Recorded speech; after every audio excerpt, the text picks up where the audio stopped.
कम कपड़ों के साथ खाना बनाते हुए या अन्य विभिन्न कार्यों में मिल जाती हैं। सबरीमाला मामले में भी केरल में ये काफी ज्यादा चर्चा में रही हैं। हाल फिलहाल में अगर इनके केस की बात किया जाए तो जून 2020 में इन्होंने अर्धनग्न होकर के अपने बेटे और बेटी से पेंटिंग अपने शरीर में बनवाई, यानी कमर से ऊपर के हिस्से में इन्होंने पेंटिंग का कार्य करवाया, जिस कारण से ये काफी ज्यादा चर्चा में हो गई। सोशल मीडिया में वीडियो वायरल होने के बाद इन पर पुलिस कार्यवाही की गई। और थोड़ा सा विस्तार से देखते हैं तो रेहाना के खिलाफ मामला क्या था कि रेहाना ने 19 जून 2020 को एक वीडियो फेसबुक पर शेयर किया था, जिसमें उन्होंने टॉपलेस होकर अपने दो छोटे बच्चे, एक बेटा और एक बेटी से अपने शरीर के ऊपरी हिस्से पर पेंटिंग करवाई थी। रेहाना के मुताबिक उन्होंने यह वीडियो यह बताने के लिए बनाया था कि औरत को समाज के सामने अपने शरीर और सेक्स को लेकर ओपन होने की जरूरत है, उस समाज के सामने जहां सेक्स और न्यूडिटी को टैबू माना जाता है। इन सारी बातों को लेकर के इन पर केस दर्ज हुआ और इनके खिलाफ मुकदमा चला। 24 जुलाई 2020 में केरल हाईकोर्ट के जस्टिस पीवी कुन्हीकृष्णन ने इस मामले में रेहाना की जमानत याचिका को खारिज कर दी थी। यानी अगर बात किया जाए तो रेहाना की जमानत याचिका भी खारिज कर दी गई थी केरल के हाई कोर्ट के जस्टिस पीवी कुन्हीकृष्णन द्वारा।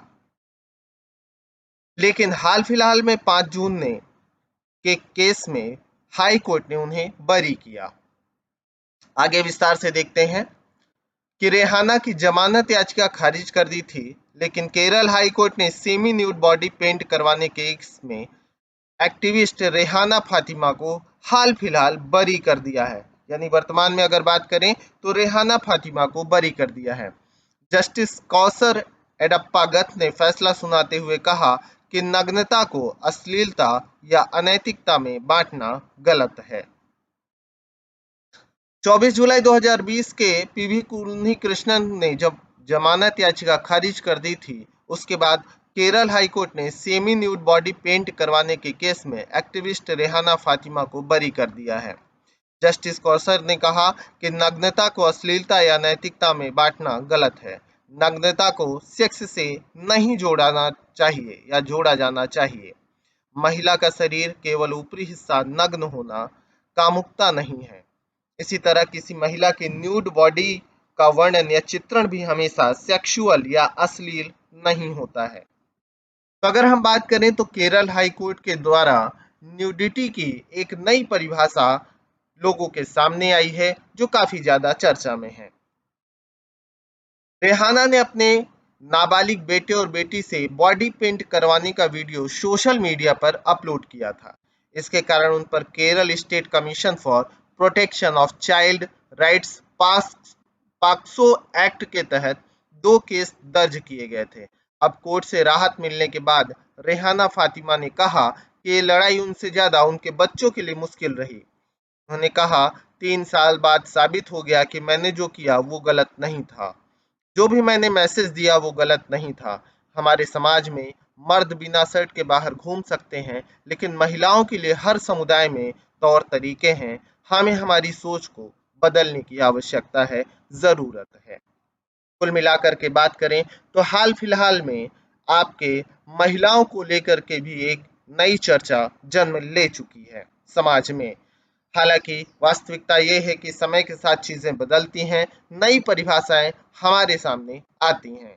उन्हीं में यह एक परिभाषा भी है कि महिलाओं का अर्धनग्न शरीर हर मामले में अश्लील नहीं कहा जा सकता है। रेहाना ने अपने फेसबुक में अपने विचार दिए थे कि औरत का शरीर, उसकी नग्नता 55 किलो मांस से कहीं ज्यादा है। औरतें अगर लेगिंग्स भी पहनती हैं तो पुरुषों को उत्तेजना हो जाती है, लेकिन पुरुष कैसे भी अपनी आधी टांगे खुली करके घूमता रहता है, उनके शरीर को लेकर कोई उन्हें जज नहीं करता। सेक्सुअलिटी से जुड़ी जानकारी लोगों को गलत तरीके से दी जा रही है। जैसे सुंदरता देखने वालों की आंखों में होती है, वैसे ही पॉर्न भी देखने वालों की आंखों में ही होता है। कोई भी बच्चा जो अपनी माँ को नग्न देखता है, कभी भी किसी औरत के शरीर को प्रताड़ित नहीं करेगा। इसलिए औरतों के शरीर और सेक्सुअलिटी को लेकर जो गलत धारणा बन गई है उसे खत्म करने की वैक्सीन घर से ही शुरू की जानी चाहिए। ये रेहाना फातिमा ने अपने फेसबुक में डिटेल से यह चर्चा की थी।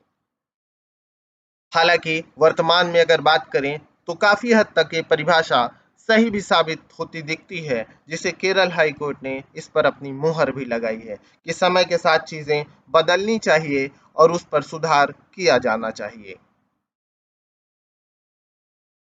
अदालत ने यह भी कहा कि ब्रेस्ट टैक्स का हवाला देते हुए कहा कि एक समय में इसी केरल में निचली जाति की महिलाओं ने अपने स्तन ढकने के अधिकार की लड़ाई लड़ी थी और देश भर में विभिन्न प्राचीन मंदिरों और सार्वजनिक स्थानों पर तमाम देवी देवताओं की तस्वीरें, कलाकृतियां और प्रतिमाएं हैं जो अर्धनग्न अवस्था में हैं और इन सभी को पवित्र माना जाता है। कोर्ट ने कहा कि पुरुषों के शरीर के ऊपरी हिस्से की नग्नता को कभी भी अश्लील या असभ्य नहीं माना जाता है और ना ही उसे यौन तुष्टि से जोड़कर देखा जाता है, लेकिन एक महिला के शरीर के साथ उसी रूप में बर्ताव नहीं होता है। यानी कुल मिलाकर के बात कहें कि अर्धनग्न महिला का शरीर हर मामले में अश्लील या सेक्सुअल न्यूडिटी से नहीं देखा जाना चाहिए उसे। हाईकोर्ट ने कहा कि प्रत्येक व्यक्ति को अपने पुरुष और महिला शरीर पर स्वायत्तता का अधिकार है और यह लिंग आधारित नहीं है, किंतु महिलाओं को अक्सर यह अधिकार नहीं मिलता है या बहुत कम मिलता है। महिलाओं को अपने शरीर और जीवन के संबंध में फैसले लेने के कारण परेशान भी किया जाता है, उनके साथ भेदभाव होता है, उन्हें सजा दी जाती है। कुछ लोग ऐसे भी हैं जो महिलाओं की नग्नता को कलंक मानते हैं।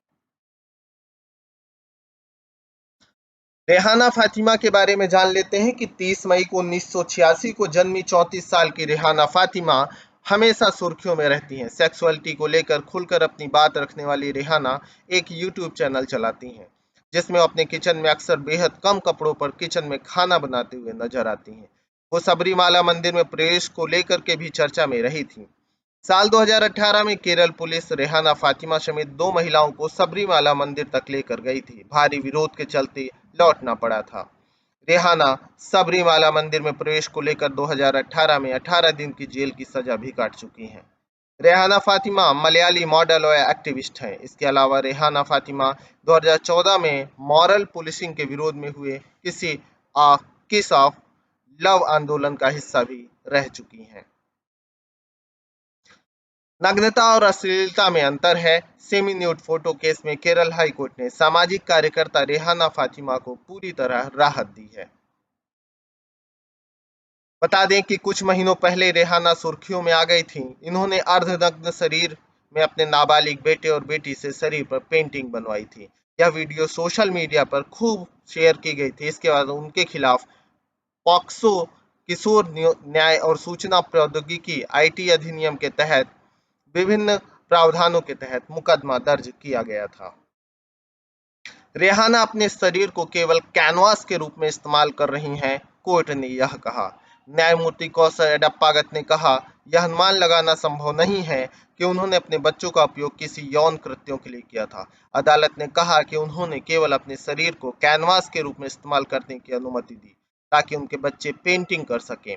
एक महिला अपने शरीर के बारे में स्वायत्त निर्णय ले सकती है। यह संविधान के अनुच्छेद 21 द्वारा हर व्यक्ति को स्वतंत्रता दी गई है, अर्थात अनुच्छेद 21 की एक नई परिभाषा भी जन्म लेती है।